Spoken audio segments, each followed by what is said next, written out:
నమస్తే city Ongole news కి స్వాగతం. ముందుగా బులెటిన్ లో హెడ్లైన్స్. ఒంగోలు నగరంలోని ప్రకాశం భవనంలో జిల్లా కలెక్టర్ దినేష్ కుమార్ అధ్యక్షతన ప్రజా సమస్యల పరిష్కార వేదిక మీకోసం కార్యక్రమం. ఎన్నికల అనంతరం తొలిసారి జిల్లాలో స్పందన కార్యక్రమం నిర్వహించడంతో ప్రకాశం భవనానికి పోటెత్తిన ఆర్జీదారులు. ఆర్టీసీ డిపో వద్ద ఖాళీ స్థలంలో అక్రమంగా జరుగుతున్న పనుల్ని పరిశీలించిన దామచర్ల జనార్దన్ రావు. మాజీ ఎమ్మెల్యే చెవిరెడ్డి భాస్కర్ రెడ్డి ఆర్టీసీ స్థలాలను లీజుతో స్వాధీనం చేసుకునేందుకు చేపట్టిన పనులు ఆపివేయాలని అధికారులకు ఆదేశం.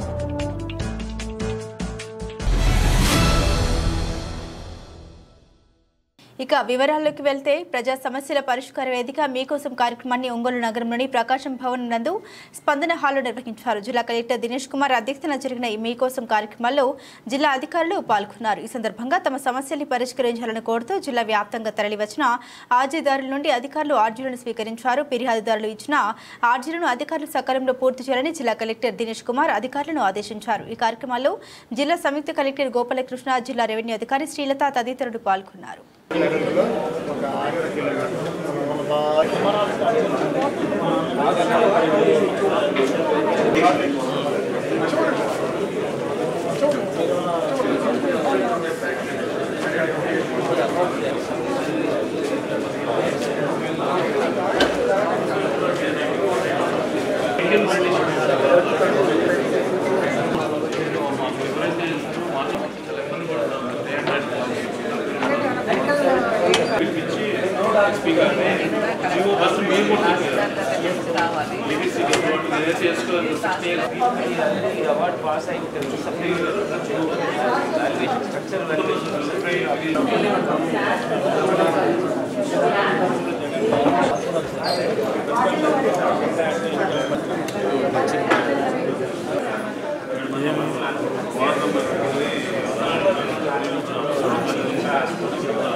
అంటే మీ మాట మీ ఎంఆర్ఓ గారికి ఎంత చేయాలి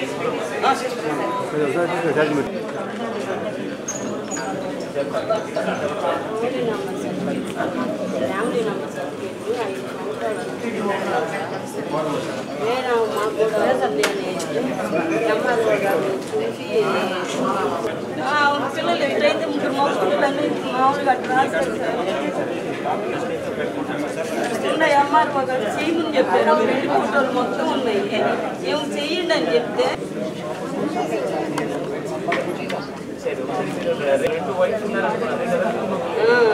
both wives are claiming for family member. Okay, so దాంట్లో సివిల్ కోడ్ డైరెక్షన్ ఉంది, చదవండి. చదివి ఇమీడియట్గా ప్రాసెస్ చేయాలి. 5 సంవత్సరాలుగా అటు చెప్తూనే ఉన్నారు, క్లోజ్ చేయవచ్చు. ప్రభుత్వ స్థలాల జోలికి వస్తే ఎంతటి వారైనా ఉపేక్షించదలేదని మాజీ ఎమ్మెల్యే చెవిరెడ్డి భాస్కర్ రెడ్డి, ఆయన కుమారుడు చెవిరెడ్డి మోహిత్ రెడ్డికి లీజుకు కేటాయించిన స్థలాల్ని రద్దు చేయాలని ఒంగోలు ఎమ్మెల్యే దామచర్ల జనార్దన్ ఆర్టీసీ అధికారులను ఆదేశించారు. ఆర్టీసీ డిపో వద్ద ఖాళీ స్థలంలో జరుగుతున్న పనుల్ని పరిశీలించిన దామచర్ల జనార్దన్ రావు ఏ నిబంధన మేరకు ప్రభుత్వ స్థలాలను లీజుకు కేటాయించారని అధికారులను అడిగి తెలుసుకున్నారు. పనుల వెంటనే నిలిపివేయాలని ఆర్టీసీ అధికారులను ఆదేశించారు. అనంతరం మీడియాతో మాట్లాడుతూ చిత్తూరుకు చెందిన చెవిరెడ్డి భాస్కర్ రెడ్డి ఒంగోలు ఎంపీ అభ్యర్థిగా వైసీపీ తరపున పోటీ చేశారని, అదేవిధంగా ఆర్టీసీ స్థలాల్ని లీజుతో స్వాధీనం చేసుకునేందుకు చేపట్టిన పనులు ఆపివేయాలని అధికారులకు ఆదేశించామన్నారు. ఇదే విషయాన్ని సీఎం దృష్టికి తీసుకెళ్తామన్నారు. వైసీపీ అవినీతి సొమ్ముతో ఇష్టారాజ్యంగా వ్యవహరించిందన్నారు. ఎన్నికల సమయంలో ఓటర్లను ప్రలోభానికి గురి చేసేందుకు బియ్యం, డబ్బు పంపిణీ చేసిన ప్రజలు నమ్మలేదన్నారు. వైసీపీ అధికారంలోకి వచ్చిన తర్వాతే ప్రభుత్వ ఆస్తులకు రక్షణ లేకుండా పోయిందన్నారు. ప్రభుత్వ ఆస్తుల జోలికి వస్తే ఎంతటి వారినైనా ఉపేక్షించలేదని హెచ్చరించారు. జిల్లా అధ్యక్షుడు రియాజ్ మాట్లాడుతూ వైసీపీ పాలనలో అధికారాన్ని అడ్డుపెట్టుకుని చేసిన అవినీతి అక్రమాలని కూటమి వెలికి తీస్తోందన్నారు. చిత్తూరుకు చెందిన చెవిరెడ్డి కుటుంబం ఒంగోలు ఆర్టీసీ ఆస్తులపై కన్నేయడాన్ని CM Chandrababu, deputy CM Pawan Kalyan దృష్టికి తీసుకెళ్తామన్నారు.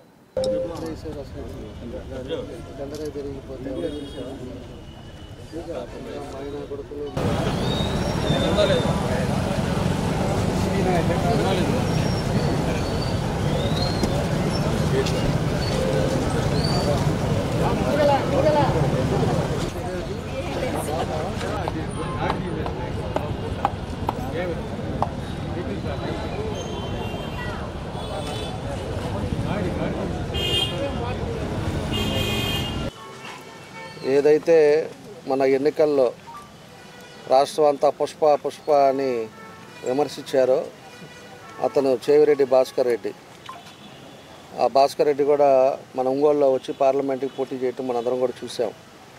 అతని కొడుకునేమో హర్షిత్ రెడ్డి అని చెప్పేసి అతన్నేమో ఇది చంద్రగిరిలో వాళ్ళ అబ్బాయిని పోటీ చేశారు. వీళ్ళు ఏం చేశారంటే ఈ సైకో ప్రభుత్వం ఉండేటప్పుడు ఈ సైకో ముఖ్యమంత్రి ఇష్టారాజ్యంగా ప్రభుత్వ ఆస్తులన్నీ కూడా దోచుకోవడం జరిగింది. దాంట్లో చాలామంది భాగస్వాములు ఉన్నారు. దోచుకున్నది కాకుండా ఈరోజు ఈ చెవిరెడ్డి భాస్కర్ రెడ్డి ఒక కంపెనీని క్రియేట్ చేసి సిఎంఆర్ ఇన్ఫ్రా ప్రైవేట్ లిమిటెడ్ అని చెప్పేసి కంపెనీని క్రియేట్ చేసి వాళ్ళ కొడుకు పైనే చెవిరెడ్డి హర్షిత్ రెడ్డి అనే పేరు పైన దాన్ని పెట్టుకోవటం 17 ప్లేసెస్లో 17 మెయిన్ ప్లేసెస్లో అంటే 17 జిల్లాల్లో మెయిన్ ప్లేసెస్ ఇది ఆర్టీసీ అవ్వచ్చు, ఆర్ఎన్బి అవ్వచ్చు, లేకపోతే ఏదైనా కూడా ప్రభుత్వ భూమి ఇవాళ మనకు ఒంగోలులో వచ్చే లోపలికి ఇది ప్రైమ్ లొకేషన్, ఇది సెంటర్ ఆఫ్ ద సిటీ. దీంట్లో 40 సెంట్లు భూమిలో ఈరోజు దీన్ని మొన్న ఫిబ్రవరిలో టెండర్ కాల్ఫర్ చేశారంటున్నారు. అది ఎవరికి తెలియదు. వాళ్ళ పాటికి వాళ్ళకి అగ్రిమెంట్ అయిపోయింది. ఇవాళ కావాలని చెప్పేసి మట్టి దోలటం ఇవన్నీ కూడా కార్యక్రమాలు చేస్తున్నారు. ఇక్కడ ఒంగోలులో ఆల్రెడీ గవర్నమెంట్ ప్లేసే లేకుండా చాలా ఇబ్బందులు ఉన్నాయి. ఈరోజు ఏపీఎస్ఆర్టీసీ ప్లేస్ని ఒకసారి ఎదురుగా ఉండేటప్పుడు కూడా తప్పు చేశారు. తక్కువ రేటుకి ఇచ్చేసి దాని కాంప్లెక్స్ ఒకటి కట్టేసి అది కూడా ఆ రోజు ఏపీఎస్ఆర్టీసీ ఇది ల్యాండ్ ప్రైమ్ లొకేషన్లో ఉండేది. దానికి ఎంతో రెంటలు వస్తుంది ఏదైనా చేస్తే కూడా. అలాంటి దాన్ని ఆ రోజు ఉండే పరిస్థితుల్లో కూడా ఇక్కడ ఉండే ఆయన దాన్ని ఇన్వాల్వ్ అయ్యి దానికి ఆగేశారు. ఈరోజు ఎక్కడో చిత్తూరులో ఉండేవాడు వచ్చేసి ఈరోజు మళ్ళీ ఇక్కడ 40 సెంట్లని 2,33,000 రెంట్ ఇచ్చేటట్టుగా దీన్ని ఇక్కడ కూడా ఆక్యుపై చేశారు. కాబట్టి 17 చోట్ల రాష్ట్రంలో జరిగింది. కాబట్టి ఇది కూడా సీఎం ఆఫీస్కి కూడా మేము పంపించాం, ప్రభుత్వానికి కూడా తెలియపరిచాం. కాబట్టి ఇలాంటివన్నీ కూడా క్యాన్సిల్ చేయాలని చెప్పేసి మేము కూడా ముఖ్యమంత్రి దృష్టికి తీసుకెళ్తున్నాం. ఆర్టీసీ డిపోలో చెవిరెడ్డి భాస్కర్ రెడ్డి కొడుకు ఎన్నికల ముందు బయటికి రాకుండా ఆ రోజు అధికార మతంతో అధికారుల్ని బెదిరించి టెండర్లు పిలవకుండానే పిలిచామని చెప్పి ఈరోజు ఆర్టీసీ స్థలాలు ఈ విధంగా అతి తక్కువ ధరకి కోడ్ చేసి వాళ్ళు ఏ విధంగా ఆక్రమించుకుంటున్నారు అంటే చిత్తూరు జిల్లాలో ఏ విధంగా వాళ్ళు అక్రమ సంపాదన చేశారు, అలాగే ప్రకాశం జిల్లాలో కూడా అక్రమంగా సంపాదించాలంటే ఇక్కడ చూస్తూ ఎవరు కూడా ఊరుకోరు. ఆల్రెడీ ఇక్కడ ఉన్నటువంటి శాసనసభ్యులు దామచర్ల జనార్దన్ గారితో ప్రభుత్వానికి కూడా నారా చంద్రబాబు నాయుడు గారి ముఖ్యమంత్రి గారికి అలాగే ఉప ముఖ్యమంత్రి అయినటువంటి పవన్ కళ్యాణ్ గారికి కూడా ఇక్కడ జరుగుతున్నటువంటి అన్యాయాలు భూ కబ్జాలు కూడా వాళ్ళకి తెలియజేయడం జరిగింది. త్వరలోనే ఈ లీజుకు ఉన్నటువంటి అన్నీ కూడా వైసీపీ నాయకులు ఎక్కడెక్కడ ఇలాంటి అక్రమంగా ఎవరెవరుని బెదిరించి దౌర్జన్యంగా ఈ విధంగా కబ్జాలు చేశారో అవన్నిటిని కూడా వెలికి తీస్తాము, బయటికి తెస్తాము. ఇక మీదట ఎక్కడ కూడా ప్రభుత్వ ఆస్తులు కానీ ప్రజల ఆస్తులకు కానీ ఎటువంటి అన్యాకృతం జరగకుండా కబ్జాలు జరగకుండా ఇప్పుడున్నటువంటి కూటమి ప్రభుత్వం ప్రజలందరికీ కూడా భరోసా ఇస్తున్నామని చెప్పేసి మీడియా పరంగా తెలియజేస్తాం. కోడికత్తి శ్రీను మీద పెట్టిన అక్రమ కేసులను ఎత్తివేసి ప్రభుత్వం అతనికి అండగా నిలవాలని కోరుతూ మాలె మహానాడు ఆధ్వర్యంలో ఒంగోలు పట్టణంలో ర్యాలీ నిర్వహించారు. మాలె మహానాడు రాష్ట్ర అధ్యక్షులు భిల్లా వసంతరావు ఆధ్వర్యంలో ఒంగోలు నగరంలోని చర్చి సెంటర్ నుండి హోటల్ కోలస్ వద్ద గల అంబేద్కర్ విగ్రహం వరకు ర్యాలీ నిర్వహించారు. ఈ ర్యాలీ నందు కోడికత్తి శ్రీను పాల్గొన్నారు. ముందుగా అంబేద్కర్ విగ్రహానికి పూలమాలలు వేసి నివాళులర్పించారు. అనంతరం రాష్ట్ర అధ్యక్షులు బిల్లా వసంతరావు మాట్లాడుతూ జగన్ ప్రభుత్వం కోడికత్తి శ్రీను పైన అక్రమ కేసులు బనాయించి ఆయనను అనేక రకాలుగా ఇబ్బందులకు గురి చేశారని ఆరోపించారు. జగన్ రాజకీయ ప్రలోభం కోసం కోడికత్తి శ్రీను అనే దళిత యువకుడిని అడ్డుపెట్టుకుని రాజకీయంగా లబ్ధి పొందారని అన్నారు. కోడికత్తి శ్రీనును విశాఖపట్నం జైల్లో 5 సంవత్సరాలు ఉంచి కేసును జగన్మోహన్ రెడ్డి పక్కదోవ పట్టించారని మండిపడ్డారు. జగన్మోహన్ రెడ్డి అరాచక పాలనకు కోడికత్తి శ్రీను కుటుంబం నిదర్శనమని అన్నారు.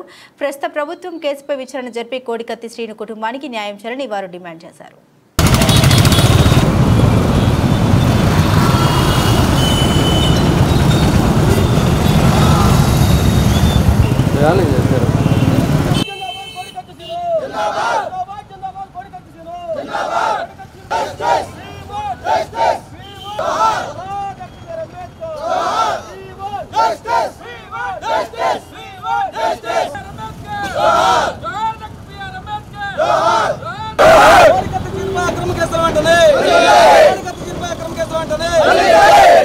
అక్రమ కేసులు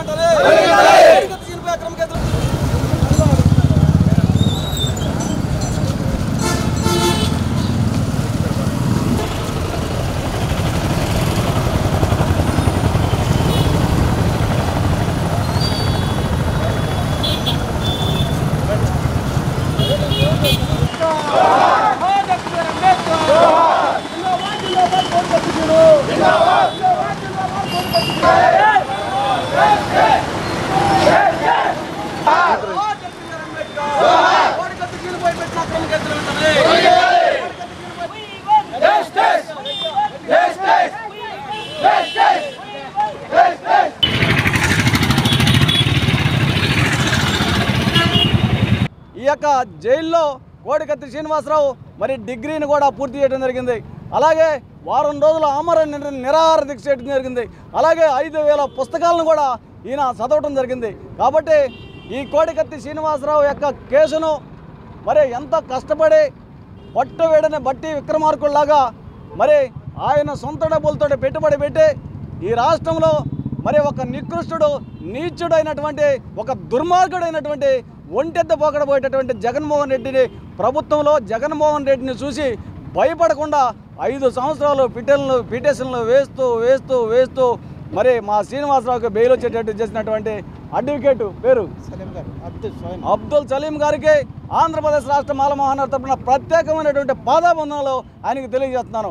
మరి ఈరోజు ఈ కార్యక్రమానికి ఆయన రావాల్సి ఉంది, అనివార్య కారణాల వలన మరి రాలేకపోయాడు. కాబట్టి ఇలాంటి అడ్వకేట్కి మరి ఏ విధంగా మరి పాదాబంధనం చేసినా మా రుణం తీరదని మేము తెలియజేస్తున్నాము. అదేవిధంగా ఇప్పుడున్నటువంటి తెలుగుదేశం ప్రభుత్వానికి ఈ కూటమిలో ఉన్నటువంటి పవన్ కళ్యాణ్ గారిని ముందు కలిసి మేము ఈయన ద్వారా మాట్లాడటం జరిగింది.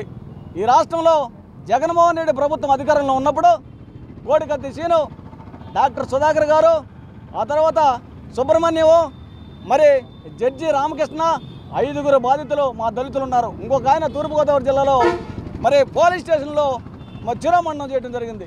ఈ 5 తీసుకొని ముఖ్యమంత్రి అయిన తర్వాత చంద్రబాబు నాయుడు దగ్గరికి తీసుకెళ్లి వీరికి భరోసా ఇప్పించి వీరి ఒక్కొక్క కుటుంబంలో ప్రభుత్వ ఉద్యోగము వీరికి ఆర్థికంగా ఉపయోగపడతానని ఆ రోజు మరి పవన్ కళ్యాణ్ గారు, చంద్రబాబు నాయుడు గారు మాకు మాట ఇవ్వడం జరిగింది. కాబట్టి ఈ 5 తీసుకొని మాల మహానాడు ఆధ్వర్యంలో ముఖ్యమంత్రి గారు అపాయింట్మెంట్ తీసుకొని వీరికి మరి తగు విధంగా న్యాయం చేసే విధంగా ఆంధ్రప్రదేశ్ రాష్ట్ర మాల మహానాడు తరఫున మరి వీరికి న్యాయం చేస్తానని మాల మహానాడు తరఫున తెలియజేస్తున్నాను.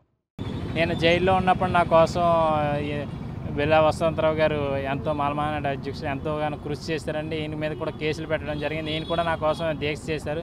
దానికి నేను నా విడుదలకు సహకరించినందుకు అందరికీ కృతజ్ఞతలు తెలియజేస్తున్నానండి. కాకపోతే నా మీద కేసులో కొన్ని హైకోర్టులో కూడా ఆంక్షలు విధించింది. దానివల్ల నేను ఏం మాట్లాడలేకపోతున్నాను. ఆ కుటుంబానికి న్యాయం చేయాలని ప్రజా సంఘాలు అన్నిటితో అలాగే దళితుల సంఘ నాయకులు అందరూ కూడా నన్ను చంద్రబాబు నాయుడు దగ్గరికి అలాగే ఉప ముఖ్యమంత్రి మన పవన్ కళ్యాణ్ గారి దగ్గరికి కూడా తీసుకెళ్తానని అక్కడ హామీ కూడా తెచ్చారు. ఇంతకుముందు కూడా తప్పకుండా వాళ్ళందరినీ కలుస్తాం, ప్రస్తుత ప్రభుత్వాన్ని అందరినీ కలుస్తాం.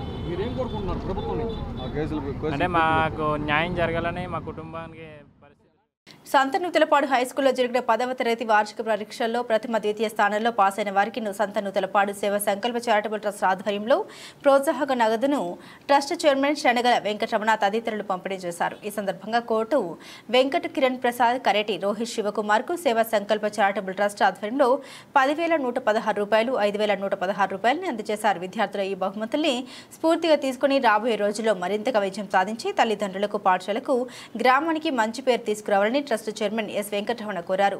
ప్రైవేట్ స్కూల్స్ తో పాటుగా ప్రభుత్వ హైస్కూల్ విద్యార్థులు కూడా మంచి మార్కులు సాధిస్తున్నట్లు ఎంఈఓపీ వెంకారెడ్డి అన్నారు. ప్రభుత్వ పాఠశాలకు ప్రభుత్వం అవసరమైన సదుపాయాలను ఏర్పాట్లు చేస్తున్నట్లు ఆయన పేర్కొన్నారు. ఈ కార్యక్రమంలో retired head master P Ramarao, high school incharge HM Nalluru Umamaheswari, English teacher K Chenchaiah, ఉపాధ్యాయురాలు P Padmakumari, trust vice chairman P Narayanaswamy Chowdary, గాయకుడు Nukathoti Sarath Babu, trust secretary Chivukula Ram Gopal, joint secretary K Venkateswarlu, red cross vice chairman S Dhanalakshmi, trust సభ్యులు Shaik Nahajeena Begum, Padarthi Srinivasarao, Sivaiah, Koppolu Srinivasarao, Kavitha, Cholavadi Chandravathi, Sudharani, S Srinivasarao, S Mallareddy, K Ramesh, ఉపాధ్యాయులు, ఉపాధ్యాయేతర సిబ్బంది పాల్గొన్నారు. స్టార్ట్ చేశామండి. 10th క్లాస్ ఫస్ట్ వచ్చినటువంటి విద్యార్థుల కోసం ఈరోజు జరిగిన ప్రోగ్రాం ప్రతి టీచర్, హెడ్ మాస్టర్ గారు ప్రతి ఒక్కళ్ళు మాకు ఎంతో సహాయపడ్డారండి. ఈ ప్రోగ్రాం సక్సెస్ చేయడానికి మాకు సహకరించిన ప్రతి ఒక్కళ్ళకి పేరు పేరున ధన్యవాదాలు తెలియజేస్తున్నాం. సంకల్ప చారిటబుల్ ట్రస్ట్ వారు మా పాఠశాలలో గత 3 సంవత్సరాల నుంచి మా విద్యార్థులకు 10th క్లాస్ ఫస్ట్, సెకండ్ వచ్చిన వాళ్ళకి నగదు బహుమతి ఇస్తున్నారు. అదేవిధంగా మా పాఠశాలలో విద్యార్థులు 10th క్లాస్ చదివేటటువంటి విద్యార్థులకు ఎగ్జామినేషన్ ప్యాడ్స్, పెన్స్, తర్వాత లేడీస్కి హెల్త్ హైజీన్ కిట్స్ అవన్నీ సప్లై చేస్తున్నారు. ఈ విధంగా మా పాఠశాలకు అనేక విధాలుగా సహాయ సహకారాలు అందించినందుకు సేవా సంకల్ప ట్రస్ట్ వారికి మా పాఠశాల తరఫున దాచురి రామిరెడ్డి విజ్ఞాన కేంద్రం ఆధ్వర్యంలో వచ్చే నెల జూలై 7వ తేదీ ఒంగోలు డిఆర్ఎం స్కూల్ గ్రౌండ్లో ఉచిత వైద్య శిబిరాన్ని నిర్వహిస్తున్నట్లు వైద్య శిబిర నిర్వాహకుడు మాధల వెంకట్రావు తెలియజేశారు. ఈ వైద్య శిబిరంలో పక్షవాతం, షుగర్, ఫిట్స్, బీపీలకు ఉచిత పరీక్షలు నిర్వహించి కేవలం 100 రూపాయలకే నెలకు సరిపడా మందులు అందజేస్తున్నట్లు తెలియజేశారు. 9 ఏళ్లుగా ఉచిత వైద్య శిబిరం నిర్వహిస్తున్నామని, వందలాది మంది రోగులు వైద్య సేవల్ని పొందుతూ ఉన్నారని పేర్కొన్నారు. ఉచిత వైద్య శిబిరంలో ఒంగోలులోని ప్రముఖ వైద్యులు అందరూ పాల్గొని సేవలు అందిస్తూ ఉన్నారని తెలిపారు. ఈ వైద్య శిబిరాన్ని రోగులు సద్వినియోగం చేసుకోవాలని 7వ తేదీ ఉదయం 6 గంటలకు వైద్య శిబిరం ప్రారంభమవుతుందని, వైద్య శిబిరానికి వచ్చేవారు గతంలో రాయించుకున్న మందుల చీటీ, ఓపీలను, ఆధార్ కార్డులను తీసుకురావాలని ఆయన విజ్ఞప్తి చేశారు. మాదాల వెంకట్రావు మెడికల్ క్యాంప్ కన్వీనర్ని. ముఖ్యంగా ఇవాళ ఆరోగ్య పరిస్థితులు ఇవన్నీ కూడా పేద ప్రజానికని చాలా దూరం అయిపోయినాయి, బరువు అయిపోయినాయి. ఈ నేపథ్యంలో వ్యాపారం అయిపోయి పేద ప్రజలకు ఎలాంటి న్యాయం జరగని పరిస్థితుల్లో, ఆ విపత్కర పరిస్థితుల్లో దాచూరు రామిరెడ్డి విజ్ఞాన కేంద్రం అనే పేరుతోటి 4/9/2016 స్థాపించబడి గత 9 సంవత్సరాల నుంచి నడుస్తూ ఉంది. ప్రతి 2 నెలలకు ఒకసారి పేద ప్రజలకి ఉచిత వైద్యం చేస్తూ ఉన్నాం. వాళ్ళకి వచ్చి అయ్యే మందులు నెలకు కేవలం 100 రూపాయలు ఇచ్చి, బీపీ ఉన్నా, షుగర్ ఉన్నా, ఫిట్స్ ఉన్నా, పక్షవాతం ఉన్నా 100 రూపాయలు మాత్రమే తీసుకొని వాళ్ళకి అవసరం మందులు ఇస్తున్నారు. మంచి క్వాలిఫైడ్ డాక్టర్లు బాగా సేవలు చేసేవాళ్ళు 10 మంది ఒంగోలు నుంచి వస్తున్నారు, వాళ్ళు సేవలు అందిస్తున్నారు. కాబట్టి ఈ సేవల్ని మీరు ఉపయోగించుకోవాల్సిన ముఖ్యంగా పేద ప్రజానికం ఈ విషయాన్ని తెలుసుకొని దీన్ని ఉపయోగించుకోవాల్సిన కోరుతున్నాను. ఇవి బులెటిన్లోని విశేషాలు. తిరిగి మరో బులెటిన్ మళ్ళీ కలుద్దాం. అప్పటి వరకు keep watching city news Ongole.